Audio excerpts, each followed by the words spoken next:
Republic की team अंदर जा रही है उस मंदिर के अंदर, और सुचरिता और हम दोनों साथ में हैं। सुचरिता, इस मंदिर में जिसका इंतजार किया जा रहा था सदियों से, वो मंदिर आ चुका है और यहाँ बीच बीच में हम देख रहे हैं जैसे भगवान श्री गणेश की प्रतिमा यहाँ पर लगाई गई है, इसकी नक्काशी की गई है। ये संगमरमर का पत्थर बाहर के पत्थर से अलग है सुचरिता, और ये संगमरमर जो हम अपने दर्शकों को बता रहे हैं कि इसमें जो कलाकृतियां उकेरी गई हैं, जहां पर आप गणेश भगवान को देख रहे हैं, ये भारत में नक्काशी की गई, उसके बाद इसे यहाँ मंगाया गया और फिर यहाँ पर जो यहाँ के कारीगर थे उन्होंने इस नक्काशी को पूरी तरह से पूरा करके उसे यहाँ लगाया है। मुझे लगता है कि जैसे हमने कहा वहां पर भगवान गणेश के अलग अलग रूप थे, तो यहाँ पर प्रभु हनुमान के अलग अलग रूप है मृदुल, और वो जरा एक बार अगर आप घुमा देंगे परवेश जी, तो हनुमान जी के अलग अलग स्वरूप हमारे दर्शक यहाँ पर देख भी पाएंगे और बेहद खूबसूरती से उकेरी गई भगवान की प्रतिमा में। बिल्कुल, और सबसे बड़ी और अहम बात यह है कि ये अलग अलग जो द्वार बनाए गए हैं, इसमें एक भगवान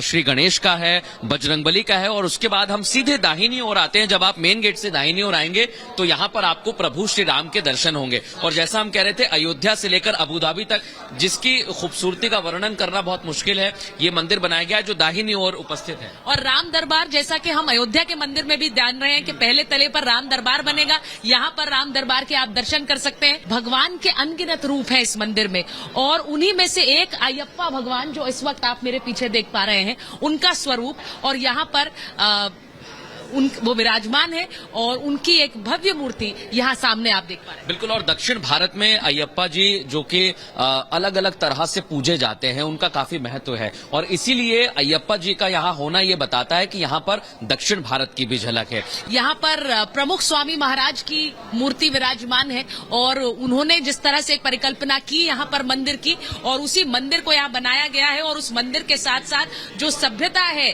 यहाँ मध्य पूर्व की, वो भी उकेरी हुई है यहाँ पर अरबी घोड़ों के रूप में, और वहीं हाथियों के रूप में जो भारतीय सभ्यता है उसको उकेरा गया है। जैसे जैसे हम आगे बढ़ते हैं, जैसा सुचरिता बता रहे थे कि पहली बार ऊंट लगाए गए, ये पहला ऐसा मंदिर है। कितने ही मंदिर बीएपीएस संस्था ने बनाए हैं, लेकिन पहली बार हम मंदिर को देख रहे हैं। मैं एक बार जरा उस शिखर को दिखाना चाहती हूँ। यहाँ जो आप शिखर देख रहे हैं उसमें जो पंच तत्व हैं वो एक तरह से हर घेरे में नजर आ रहे हैं। जैसे आप देख रहे हैं वहां पर पृथ्वी है, और पृथ्वी, अग्नि, जल, वायु और धरती, वो पांचों आपको उकेरे हुए नजर आते हैं। इसको बड़े मंथन के साथ बनाया गया।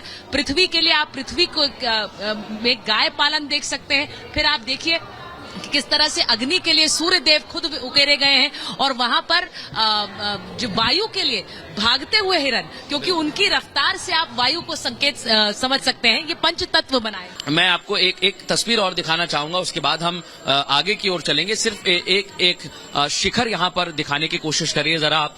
यहाँ पर पूरे भगवान का चित्रण किया गया है, और इसी चित्रण को आप देख सकते हैं कि सभी बनाए गए हैं यहाँ पर, क्योंकि ये कहा गया है कि वक्त वक्त में युग बदलेंगे, भगवान अवतार लेंगे, और इसी अवतार का हम जिक्र करते रहे हैं।